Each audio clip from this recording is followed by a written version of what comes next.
Facebook family. It is November 15th, 2023. Welcome to Elevate um, Facebook. So basically,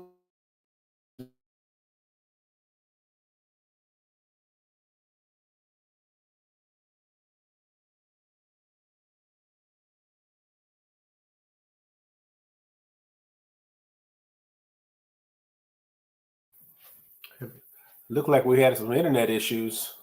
So it looked like it just got knocked out. I hope you guys can see me and hear me. Can you shut the door? Yeah, we already did. All right, let me I guess I'm supposed to go and shut the door. But we trying to get started here at 7:01. And we have, please post where you're at, where you're from, so we can know you're on. We have let's see, who do we have on there? What did I just see there? Oh, this is Aunt Zelda. Hey, good to see you. You're on YouTube there. Okay, we appreciate you. We appreciate you coming on. Very excited about today's broadcast, and I'm going to try to make this a little less formal because I was like, man, do I break out the slides? Do I do all that? Hey, Tamika, it's good to see you. Hey, Ann, good to see you. And I said, no, I'm not going to do it this time. I'm going to try to stay a little informal, but we want to just get the housekeeping stuff out of the way. What is Elevate? Elevate is a consulting company. We teach leadership, we train, we coach, and this is what we do every day. I always tell people that we are doers, and there's really three levels to coaching. Whenever you get into coaching, there's really three levels out there. And I have my little phrase. I call it the first level is your degreed people. That doesn't mean that the other levels don't have degrees, but you have some people that have degrees but have never led anything. They've read information, they've done studies, they've talked to people, they've interviewed, and they're great writers and they're great articulators, and they can make things happen as far as with their mouths and their speech, and they're great communicators, right? So they do these things, but they never really led anything. So you got that level. It's nothing wrong with that level. There's a lot of good things you can learn from that level. The second level is what I call the deputies. Those are the people that are around the people that led. So they were next to them. They helped them bring that vision to pass. They rubbed shoulders with them. They were important in the execution and reaching the goals. And they were right there. That's the second level. That's a great level. There's nothing wrong with that level either. But then it's that third level. And that third level is the best level. And that's the people that are actually doing it. Those are the people that are doing it. They've done it. They can tell you the little nuances of it, what to do in this situation or what they did to help them in this situation. And they're probably careful to tell you that, hey, this might not work for you. This might work for you, but at least it gives you something to at least chew on, something, a little bit of advice that you could, another tool that you can put in your tool belt and say, you know what, I might try this. And that's what Shar and I are. We are the doers. Hey, Aunt Stephanie, it's good to see you. It's good to see you. So Ann said, what the heck are you wearing? Oh, I'm getting to that, Ann. I am getting to that. Let me move the camera down because I wasn't sure if you were able to see this. Oh, look, I got to get my hands right. This right here. So Ann's trying to start something, but that's all right. Ann, I really love Ann. Ann's been with us for a long time, and I'm feeling pretty bad about Ann. Her coach done got fired out there in Aggie land, and I just wanted everybody to know the reason why I wore this shirt is because I'm a man that's full of compassion, and I just want to let everybody out there who's upset about the Aggies and their record and what they're going through, that the bandwagon to be a UT fan. There's seats on that bandwagon. I just want to let you know, you can come on aboard. You don't have to be an Aggie anymore. You can come on aboard and join. I got to make sure because I'm on camera. You can join the Longhorns. So that's why I have this on. It's to make sure that, just to make sure that I console you guys that are going through so much pain and emotional hardship out there. So anyway, that's what see, my auntie, she graduated from UT. I didn't graduate. I just like the sports, the football team. she graduated from UT. So It's just letting y'all know there's seats available on the bandwagon. That's all. She said, no way. You see that? No way. So my parents are good to see you. So basically what we talked about was the doers, the deputies, and the greed. You want to be surrounded by doers. You want people that know what it's like to fail and fail a lot. You know, one of the things I do when I ask people and I interview them, and let's say they were in sales or and I would say, hey, so you know, what did you sell? You know, and then they'll tell me, and how many times have you sold? How many times have you sold an item? Or, you know, because if you're in sales, you sell a lot, right? If they can give me a number, then I know they're not really about it. It's almost like asking somebody, like Char's right here. She owns a cupcake business. Char, how many cupcakes have you baked? A bunch. A bunch. You see what I'm saying? There's a difference. She can't say 10,000, I don't know, 20,000, 30,000. Hell, I have no clue because it's been that many. So whenever somebody can give me a number, I know they're not really about it. They're just got their toe in the water and they think they've done something. But if you have a number on it, you ain't really done it yet. That's my philosophy. I'm sticking to it. So we are doers. And you know, the other group, the deputies, that second level, that first level degree, there's value in those types of people. But I tell you what, there's no greater value than the doers. Would you rather have somebody that read a book about how to raise a kid? Would you rather have somebody that was next to the person that had a kid and saw the person grow up? Maybe he was a big sister that stayed in the house. Or would you rather give a chance to talk to the mother or the father that actually raised the kid to learn about parenting? It's really that simple. So I skipped. Ann threw me off because she said so. So you know that was lower in my list of things to talk about today was the Aggies. But you pulled it out of me, Ann. You pulled it out. So very excited about today. I really wanted to talk about a 707. It's several shout outs I wanted to do, but I got to get my head clear here. I wanted to shout out Jermichael because Jermichael is on his journey. You know, he's driving trucks and he's sacrificing. He's has his own journey and he's on his way and he's going through the ups and downs and the trials and the challenges of life. And it's good to see and watch, you know, and he's trying to juggle all his responsibilities and it's just fun to see. You know, I'm on the other side of life right now. I'm on that. I'm not on the downhill turn, but I'm damn near close to it. I'm up here somewhere. And Michael's down here walking up that hill, so it's good to see him try to figure it out. So I wanted to give him a shout out, and then of course I'll give my dad a shout out for the birthday party he had about a week ago. Was it a week ago? About a week and a half ago. About a week and a half ago. Yeah, the birthday party. Wanted to give him a shout out about that. And then lastly, I wanted to give a shout out to them UT Longhorns. Number 7 in the nation. Number 7 in the nation. So that's all I'm going to say about that. But I will keep the shirt on. But and so attention management, episode 114. Can you believe it, Shar?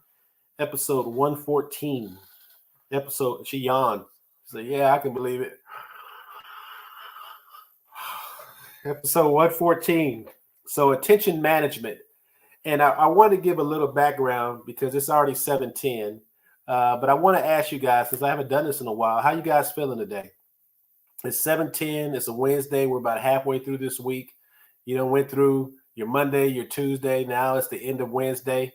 You know, if you were to give one word about how you're feeling today, what would that word be?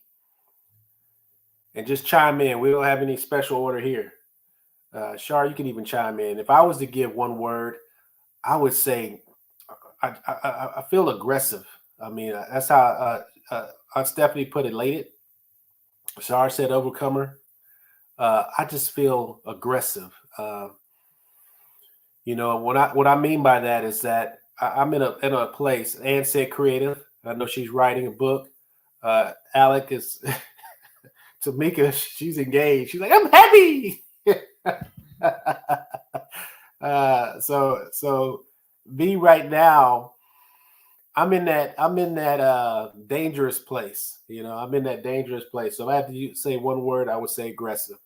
I'm in that place where I feel like I can reach in and slap the devil upside the head, you know, And sometimes when you feel like that, you don't forgot who he is. But at the end of the day, that's how much confidence I'm having right now.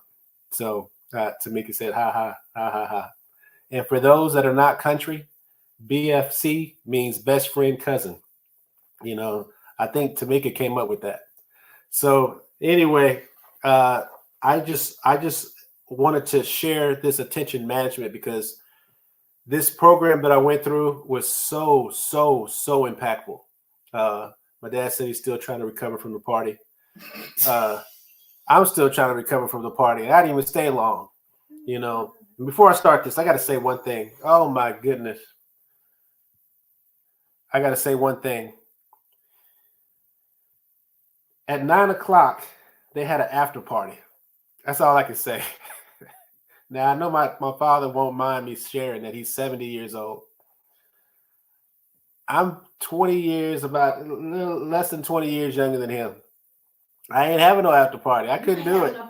I ain't even having a party. My wife be trying to throw parties. I ain't trying to have no party. She had to push me to go out to eat. So we're gonna go out to eat on my birthday. We're 2 weeks apart, my father and I. But you know, I just thought it was so funny that I was tired and they having an after party. I just thought that was funny to me. It was really funny. So anyway, back to attention management. So attention management, episode 114. So basically, when it started Stagen, this program that was so impactful for me, and I will say this, you know, when we walked into the room, everybody is gonna say something. So when you walked into the room and you see these executives in there and all these people, they all dress nice and you know they're well spoken, a lot better than I am. They're well spoken and they're polished, and you know there's a certain type of what do you call it, swag they have, right? You know, and you know even though you know I'm not as well spoken as they are, and I didn't dress as nice as they did, I have that confidence too, and the thing is that I walked in there thinking, what are they going to teach me? I've read so many leadership books. I've been in leadership for 30 some years. I think they're just going to repeat more of the same. And to a person, everybody went through that program and their life was impacted and changed because they did not come with the same type of material that you just grab off the shelf. Not that there's anything wrong with the stuff that you find on the shelf. So, but it went deeper than that. And I will say this, and I never said this. We never had a meeting talking about how bad this generation was. That was never a topic. We had homework every week, and it was simple homework. It was nothing deep. I'm not going to act like I was sweating bullets and, you know, here it is at 3 o'clock in the morning, I'm writing essays. That wasn't like that. You had things that you had to listen to. You had articles you had to read. You had little exercises that take 10, 15 minutes. Sometimes you have to listen to a broadcast that's an hour. That's probably the longest. But we never had a meeting talking about this generation. Oh, you know, people nowadays. Everything was about us being better people. Everything was about us becoming a better version of ourselves. That's what it was about, you know. And it's funny because they send you your material in the mail. You get your notebook, real nice folder, and then you get your material. You slide it in your notebook, and they also send you a book. And the first book they send you is The Power of TED. Before you even get started, The Power of TED is about not being a victim. It's about not being a rescuer. It's about not being a persecutor, but making that shift to being a creator, to being a challenger, to being a coach, and not living on excuses. They give you that starting out, right? And then the other thing they do when you start the class is they teach you attention management. And that's what we're talking about today. I wanted to make this a two-part. And I have to say this now because if I wait till my notes and I miss it, I'm going to feel bad. Next week, because it's Thanksgiving, we won't have a broadcast next week. But I wanted to say that now. No broadcast next week. But this is a two-parter here. We're doing Attention Management 1 and Attention Management 2. So Attention Management is the first thing they roll out because they know what they're dealing with, right? This company, they've been doing this for a while. and they know that you got a whole bunch of people that are already busy, and they're like trying to shove this other responsibility on their plate. And they're like, okay, what we're going to do is teach them how to gain time. And that's what attention management is about. They taught us how to gain some of that time back that we thought we didn't have. And then it helped shape our perspectives. And one thing I will always say, Ann said, oh, thank you, Ann. If I'm still alive, if I die first, I want Ann to be at the funeral and speak some words. I'm just putting that out there. I'm going to have a funeral now. I've officially changed my mind, Ann. At first I said, burn me and throw me in one of those little ceramic containers. But now I want a funeral just so Ann can get up there. I'm serious. Ann got to get up there and say something. She can get the ceremony. I'm serious. I don't want to be burned no more. You want to be in a casket? I want to be in a casket.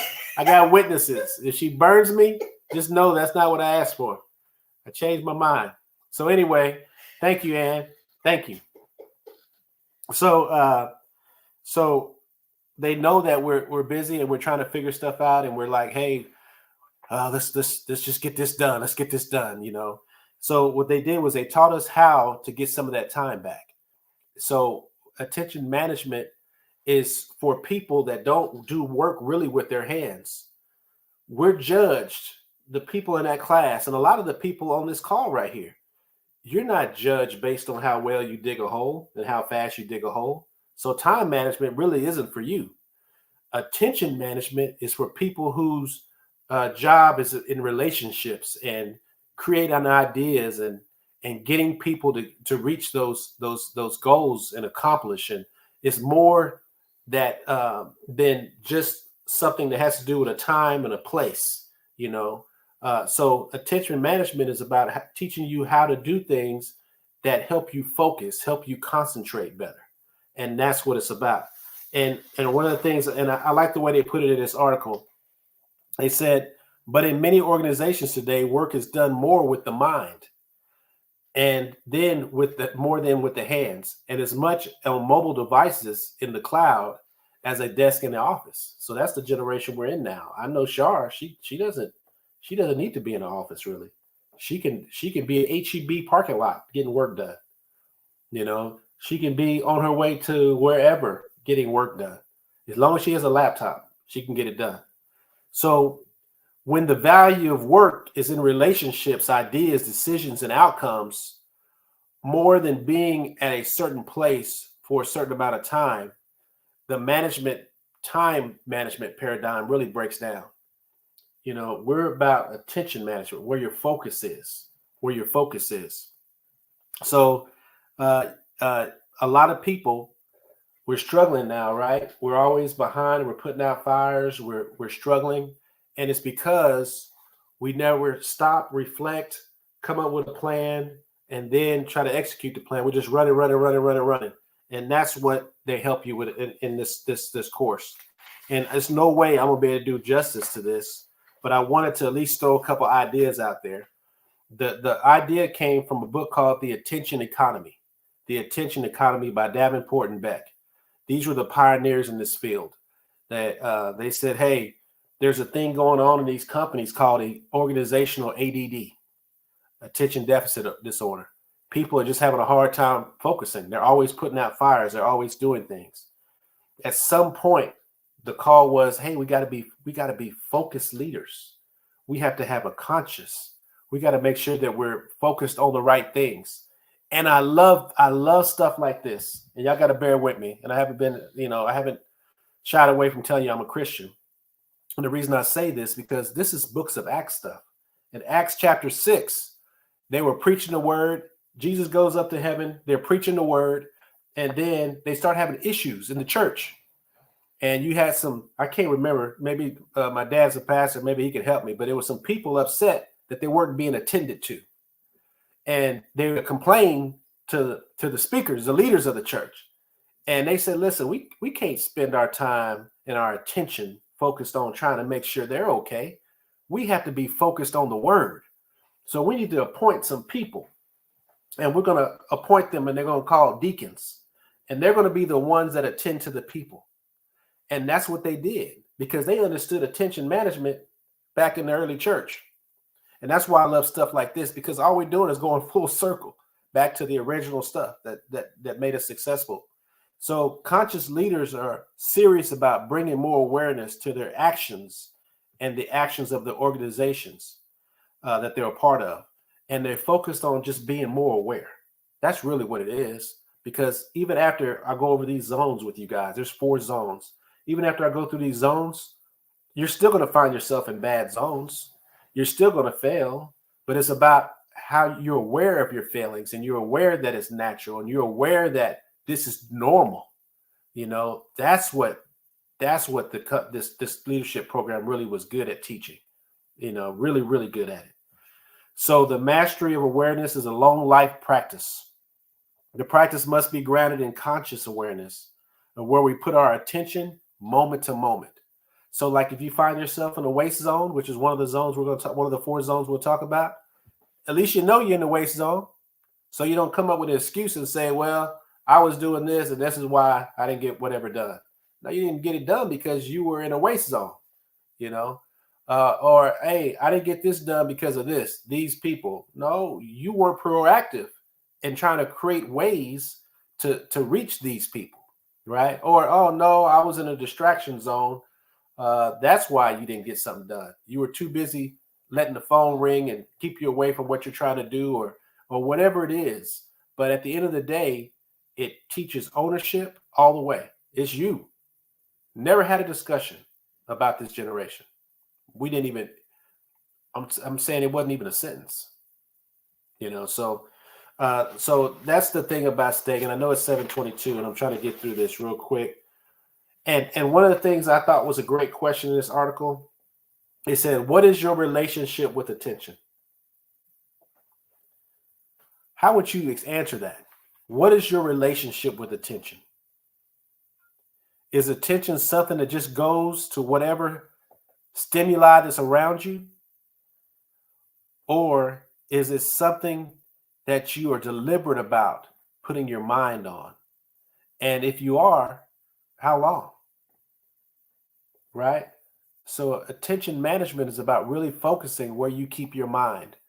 You know, so at the end of the day, the question is, and this is not something you got to answer today, but it's something you should think about. What is your relationship with attention? You know, so it goes into talking about getting a flow in this article, which is really good. But then it goes into the importance of concentration and mindfulness. And concentration can be defined as the ability to deliberately control where your attention is focused and hold it there for as much time as desired without being distracted by what is not relevant, right? And then mindfulness practitioners are more aware of their thoughts. So being aware of your thoughts is being more mindful. I struggle with a squirrel. That's what Ann said. She said she struggled with a squirrel. Shar put on there, Brenda Graves. It's hard to see you right. Your mom's name is Brenda Graves. It's in a business trip this evening and can't join us. She will catch the replay. All right. Thank you. So we talk about the concentration is the key and mindfulness. And then there's what they call hallmarks of attention management. So there's basically reactive and conscious. And if you're reactive, you're multitasking, you're unscheduled, you're distracted. You say yes to almost everything. You're addicted to devices and ad hoc meetings. You know, there's just everything is fire. If you're more on the conscious side, you're single tasking, you're scheduled, you're focused. You say yes selectively to things. You're thoughtful. You use devices thoughtfully, and you have more structural and rhythmic meetings. They're meetings with a purpose, right? So that's the difference. Are you more reactive or are you more conscious, right? Those are the hallmarks. And then the 4 zones, man. This is I love the 4 zones. So the 4 zones are proactive, that's a zone. Reactive, that's a zone. Distractive or distraction zone, and waste zone. So I know we got 5 minutes. So I wanted to kind of give these out. Proactive zone is when you're planning, when you're preparing, when you have strategic activities, when you're building up your reserves, when you're maintaining something, when you're renewing something. That's the proactive zone. The reactive zone is urgent demands, crisis, stress, and this is when we feel like we're really working too. When we're dealing with this stuff, we feel like we're really getting some work done. And all you're doing is putting out a fire. When you put out a fire, are you really getting any work done? If you call not getting something, letting something be destroyed, I guess yes. But you didn't build anything. When there's fires, you're not building anything. You're just keeping something from being destroyed. Yeah, well, but you can be a problem solver. Fires. Oh, right? It is a problem. Yeah. So usually a problem solver is somebody that sat back and they're strategically thinking. They came up with a plan, and their plan, and the reason they called a problem solver is because they came up with a plan that stopped the problem, so it won't be a fire, right? No. But to come in and just swoop and save in the day, those are not what I'm talking about. I'm talking about somebody that comes in and they put something in place that changes the direction of the behavior so that there's not as many fires. That's what I'm talking about. So then you got the waste zones, which is inefficiencies, trivial activities, excessive entertainment. We could talk about the reel. Me and my wife, we both reel probably too much. We reel all the time. I send my wife reels. I copy and paste and send her a reel. And next thing you know, she'll copy and paste. We'll be in the same house in different areas. And she'll send me a reel. I don't know if that's dysfunctional or not, but we do it. That's how we live. And then there's the distraction zone, which is unnecessary interruptions. Sometimes letting the phone just ring and you got to pick it up. You could be doing something important, but you pick up that phone. You're letting other people distract you. So the 4 zones are proactive zone, reactive zone, distraction zone, and waste zone. And with these last 3 minutes, you have to picture this pie chart, right? And this is the slide I wanted to show y'all, but I was like, they'll say conscious and proactive. Sometimes I fall into distraction, right? I think we all find ourselves in all these zones. You want to make sure that you spend more time and you increase your time. And what they have is these 3 meta practices. And the first meta practice is increase awareness of which zone you're in. That's the first meta practice. Just increase awareness. The second meta practice is just to avoid distractions and minimize waste. Just avoid it. First, realize what zone you're in, and then start avoiding some of those distraction and waste zones. And then number 3 is invest. Invest time. Invest the time that you saved into more proactive and strategic activities. And that's really what attention management is all about. Increase your awareness. Avoid things that are not productive and invest more time in things that are productive. Like right now, like they have this thing, and I wasn't going to share it to the part 2, but they have this thing called weekly practicing. And none of these concepts are made up by Stegan. They curate information. They don't create information. So they have this thing called weekly. I forgot the term of it now already. But you sit down for an hour and you just sit there and you muse. And it's hard though. It's hard to sit there for an hour and you just kind of plan out your week. You write down stuff, you think, and it helps you get in front of it instead of just waking up and start running. And then you say, you know what? I haven't done that. And I think that would really help me if I do this. So you write down this and then you plan, okay, what day am I going to do this? And then you're intentional about it.